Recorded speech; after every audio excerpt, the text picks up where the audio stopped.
अस्सलामुअलैकुम, क्या हाल है आप सबका। आई होप सब ठीक हैं, खुश हैं अल्हम्दुलिल्लाह। तो आप देख रहे हैं उस्मा नौरीन का किचन।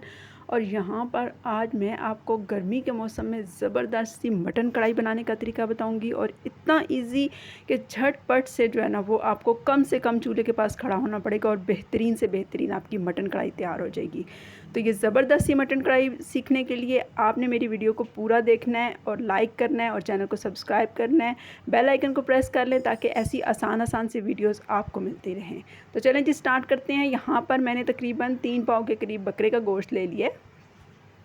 आप ये देख रहे हैं कि गोश्त जो है वो मैंने धो के साफ़ करके छलनी में छान के उसको रख लिया है। अच्छा, अब नेक्स्ट जो है वो इसमें 2 मीडियम साइज़ के प्याज, लहसुन अदरक का पेस्ट लेना है। पहले स्टेप में आपने यही 3 चीज़ें सिर्फ लेनी है। एक कुकर ले लेते हैं, उसके अंदर डालेंगे गोश्त को। गोश्त जो है वो आपने पहले से धो के छलनी में छान के साफ़ करके रख लेना है ताकि जो है वो इसका पानी वगैरह सारा जो है वो अच्छा सा नुचड़ जाए।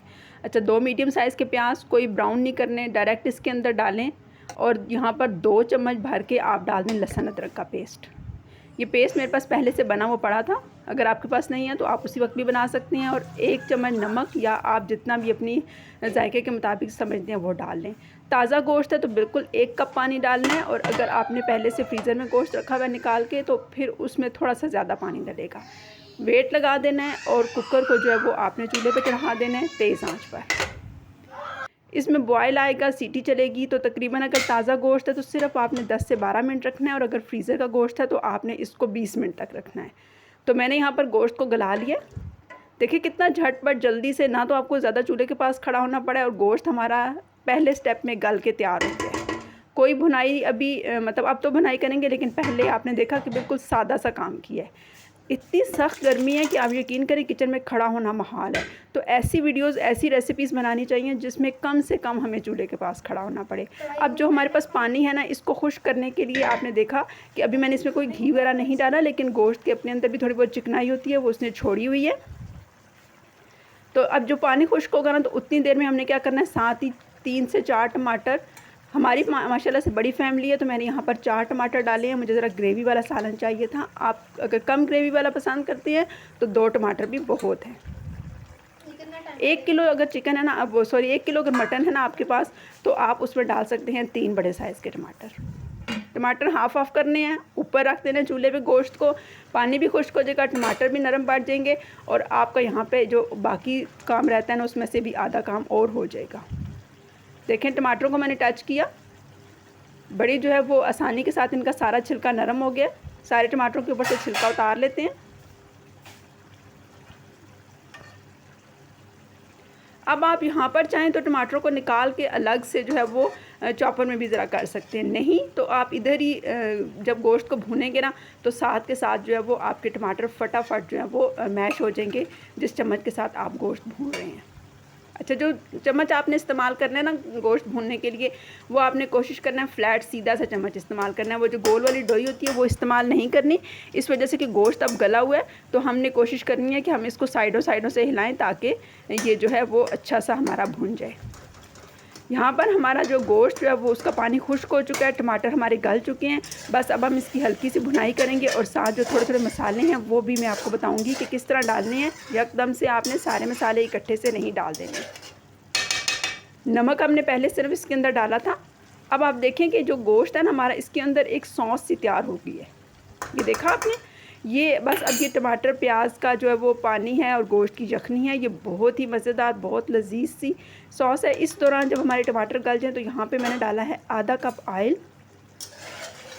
कोशिश करनी है आपने आधे कप से भी थोड़ा कम ही रखना है, क्योंकि अगर गोश्त में चिकनाई ज़्यादा है तो फिर आपने ऑयल कम रखना है। मेरे गोश्त में थोड़ी सी चिकनाई ज़्यादा थी, वैसे इसमें 1 कप ऑयल भी जा सकता है। साथ साथ टमाटर को मैश करते जाएं और साथ के साथ जो है वो आप गोश्त की भुनाई करते जाएं। और यहाँ पर जब आपने घी डाल दिया तो साथ अब आपने डालना है सुर्ख मिर्च अपने टेस्ट के मुताबिक। मैंने 1 चम्मच डाला है। इसके अलावा आप इसमें डालेंगे खुश्क धनिया, 1 चम्मच जो आपके मसालों वाले बॉक्स में लगा हुआ होता है वो 1 टेबलस्पून के ही बराबर होता है। और आधी चम्मच हल्दी डालनी है, और चाहें तो हल्दी को स्किप भी कर सकते हैं। तो मुझे हल्दी बहुत पसंद है, इस वजह से मैंने ज़रूर डाली है, लेकिन अगर आप चाहें तो कढ़ाई में हल्दी को स्किप भी कर सकते हैं। बग़ैर हल्दी के भी कढ़ाई बहुत ही मज़े की बनती है। अच्छा, अब आपने देखा कि मसाले जो हैं वो अच्छे से मिक्स हो गए हैं और ऑयल जो है वो काफ़ी ज़्यादा साइड पे छूट के, इसका मतलब है कि गोश्त जो है वो तकरीबन आधे से ज़्यादा भुन चुका है। इस स्टेज पे अब हम इसके अंदर डालेंगे दही। दही को आपने घर का साफ़ सुथरा अच्छा सा दही डालना है। अगर आप दही ठीक से नहीं डालेंगे तो आपकी सारी कढ़ाई की जो मेहनत है ना बनाने की, वो सब ज़ाया हो जाएगी, उसमें एक अजीब सी स्मेल और टेस्ट आएगा। इस वजह से आपने कोशिश करना है कि अगर आपके पास घर का साफ़ सुथरा दही या बाज़ार से भी अगर आपको साफ़ सुथरा दही मिल रहा है तो वही आपने टेस्ट चख के डालना है उसका। अच्छा, अब यहाँ पे देखें दही के साथ हम डालेंगे काली मिर्च, और काली मिर्च आपने देखा कि मैंने कूट के डाली है, बारीक वाली काली मिर्च पिसी हुई नहीं डालनी। पिसी हुई काली मिर्च डालेंगे तो उसका टेस्ट ज़्यादा आएगा और मतलब एक ज़्यादा कड़वाहट सी जो है वो कढ़ाई में पैदा होगी। इस वजह से आपने कुटी हुई जो है ना, मोटी मोटी कुटी हुई काली मिर्च जो है वो आपने इसके अंदर डालनी है। दही का पानी खुश्क करना है और बस अब हमारी कढ़ाई को सिर्फ 5 मिनट मज़ीद चाहिए।